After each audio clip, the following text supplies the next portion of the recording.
Hello, Keller ISD community. Just wanted to check in with you on a couple updates that we have for you. First off is something that obviously you know by now, and that is the fact that Governor Abbott has extended our closure through April the 30th, which has us opening on May the 4th. As we move through this month of April, we will certainly let you know if that date's going to change, but for now, we are closed through April the 30th and plan on reopening on May the 4th. Another piece to the puzzle of that is actually at the high school level. We're talking about graduations and proms. So graduation, first off, we do have an alternate date that you can pencil in on your calendar in the event that we can't do it on May the 23rd. So right now, our graduation is scheduled for May the 23rd at Dickies Arena. If we're unable to meet that date based on the conditions of either orders or the conditions of where we're at as a community, then our alternate date is July the 25th at Dickies Arena. So just please make sure that you have that date down and that you're making whatever adjustments you need to make to your schedule. Hopefully I'll know sooner rather than later in terms of what date we're going to go with, but it could be kind of a swift action depending on what we're hearing as we get closer to May or even into the beginning of May, whether or not we can hold on to that May 23rd. But my goal is to hold on to May 23rd, and really that July 25th is just a far, far plan B, hopefully, but I did want you to be aware of that date. Proms is a little bit different. We have some proms right now that are going to be going on. One, in fact, in the middle of the closure, and then there'll be a couple other ones that are right towards the end of the closure at the beginning of May, and then there's one in the middle of May. And we're working with our venues there. So our high schools, working with student services, are working on trying to get something rescheduled for those proms. You will hear from your high schools on the status of prom. So I don't have any rescheduling dates on proms or venue changes on prom, but just know that we're continuing to work on that particular event. We know that's an important event for our kids, especially for our seniors. And the last thing I want to talk about are the things that we've been pushing out with e-learning and specifically the grading policy. I want to explain a little bit more about why the grading policy landed where it did. Many districts around us are working on pass-fail, but the logic that we had was we wanted to capture the hard work that our kids did in the third 9 weeks prior to spring break. But by capturing that and ignoring the fourth 9 weeks, you're really creating an overweighted grade in the third 9 weeks if that was going to be your only semester grade. So for students that did really great during their third 9 weeks, they're like, yes, overweight it for us. But for students that might have struggled a little bit during the third 9 weeks, obviously that would have skewed their GPA or their class rank in a bad way.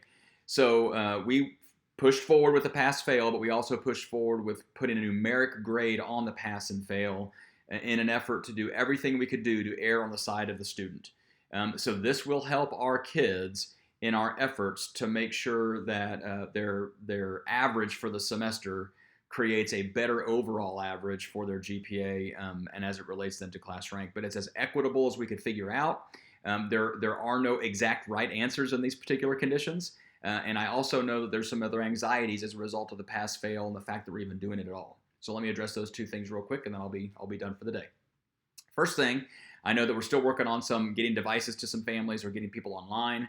If you are struggling at all with getting technology or getting online, I need you to talk to your campus principals. We are working right now on a case-by-case basis with different families, so please make sure you're talking to your campus principals, and they will be there to support you. And to figure out some alternative arrangements if we need to figure out how to engage kids in these lessons. The other piece is just the idea of our families trying to figure out how to be helping out with these lessons while they're doing work and while they're doing these other pieces of just life in general. And I want to reassure you that our mission is not to harm kids in this process. Our mission is to support kids in this process. So if you're feeling overwhelmed or you're feeling like this is going to be more than what you can manage, I need you to know that our determinations of pass and fail, or how we're going to determine whether or not someone passes, those guidelines are going to be given out to you, whether it's through your teacher or through your school. They're going to tell you a little bit more about it. And I hope once you see that and can digest that, you'll see that we're really trying to do everything possible to make sure kids are passing. And really what it comes down to is that we just need to make sure we're connecting, that we have some level of engagement with the instruction, but this isn't school as normal. And we know that. So we just need to make sure that we are relieving as much of that stress as possible while continuing to engage on the academic work to the level that's appropriate now. And that level is a lot different for a lot of different people and a lot of different kids across our school district. So that's my ask. My ask is just to be patient with us.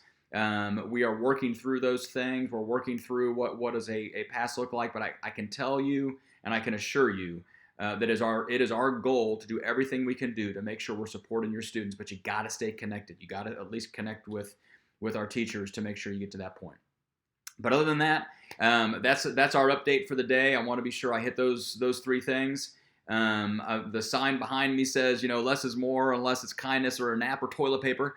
And so spread kindness wherever we can. We're practicing a lot of grace and mercy in the school district, and our community has been amazing of doing the same. And I just continue to thank you for that. Thank you for your patience and your support, and have a fantastic day.